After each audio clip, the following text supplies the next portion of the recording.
Let's open the book on this. Today in Los Angeles, a toddler in Santa Clarita had a shocking encounter with a rattlesnake hiding under an Amazon package. Details in seconds. I'm Garrett. And I'm Leah. You're listening in Los Angeles to Laid Back Local, the news of the day, with Leah and Garrett. All right, here's where we begin. First up, rattlesnake under Amazon package bites toddler in Santa Clarita.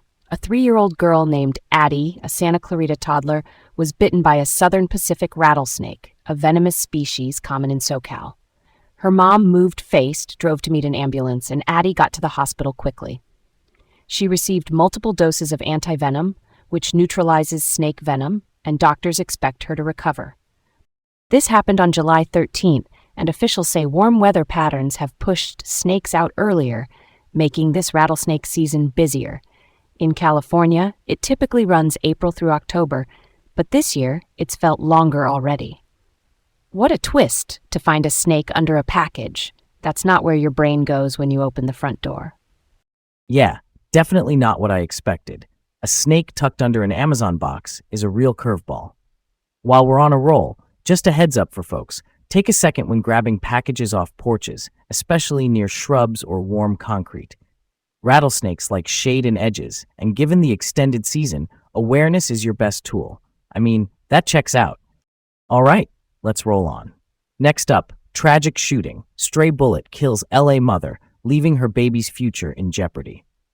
Authorities say Maria Barrios Ventura, a 20-year-old mother in South Los Angeles, was killed by a stray bullet that came through a window while she was sleeping next to her 1-year-old child early Sunday, July 19th.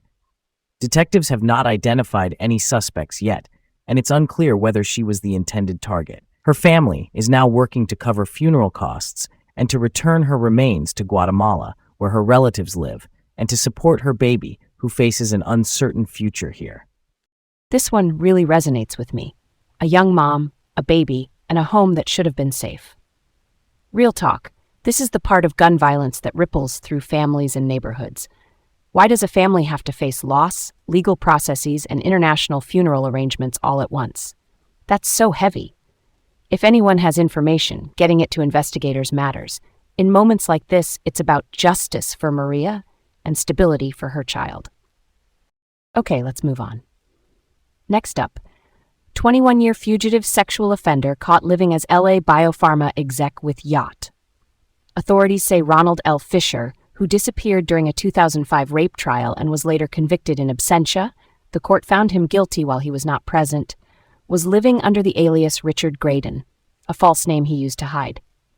Fisher had a 56-foot yacht called Silver Lining and worked as an executive at Imix Biopharma, a Los Angeles biotech company. He was captured July 17th off the coast of New Jersey. Investigators say he used more than a dozen aliases over the years. His arrest is also raising questions about how he got hired at Imix Biopharma and what background checks were in place. That's a thread worth pulling on, given how long he avoided detection. Wild how that works out, living openly in LA for 2 decades, yacht and all, while switching identities. That's something to chew on, huh? It shows how tough it can be to track someone with resources who can pivot between names and jobs. And yeah, hiring practices. If a person with a serious conviction can pass as a clean candidate, that's a systems question. Background checks and verification need to nail the basics. Let's keep it moving. Next up, LA homeless nonprofits $1.7 million in payments to CEOs' companies raise conflict of interest concerns. The nonprofit is called A Step to Freedom. It provides housing and meals for people exiting jail here in LA County, mostly with taxpayer funding.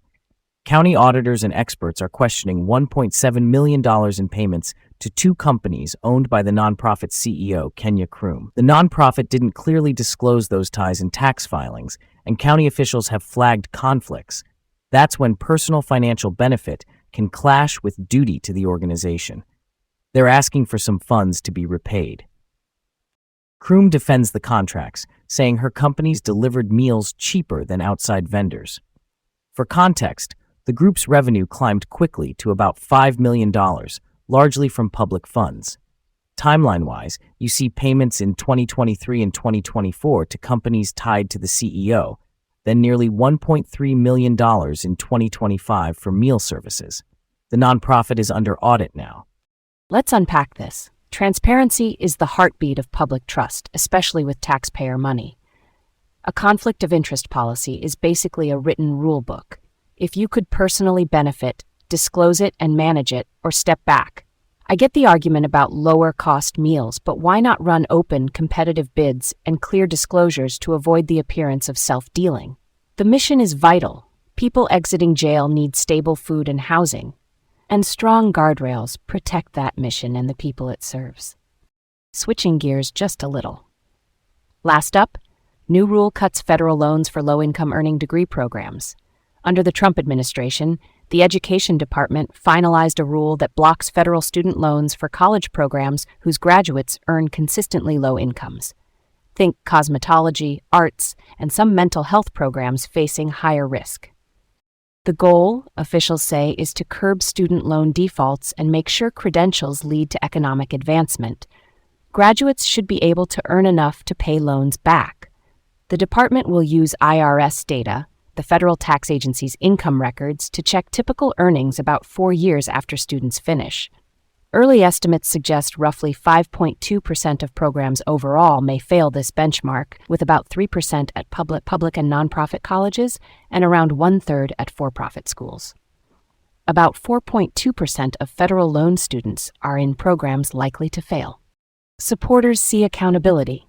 Critics worry the earnings test is narrow and may penalize essential fields like mental health, where starting wages can be lower, even though the work is critical.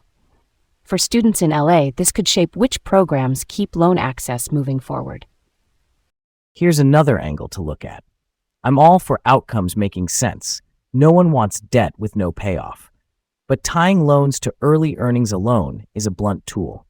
The beauty industry points out tips and part-time hours can understate actual income, and mental health fields often ramp up over time. Maybe the accountability piece is solid, but the metric might need more nuance so we don't undercut programs that serve people and communities. Thanks for joining us on Laid Back Local, the news of the day with Leah and Garrett in Los Angeles. Stay informed and join us again tomorrow. Have a great day.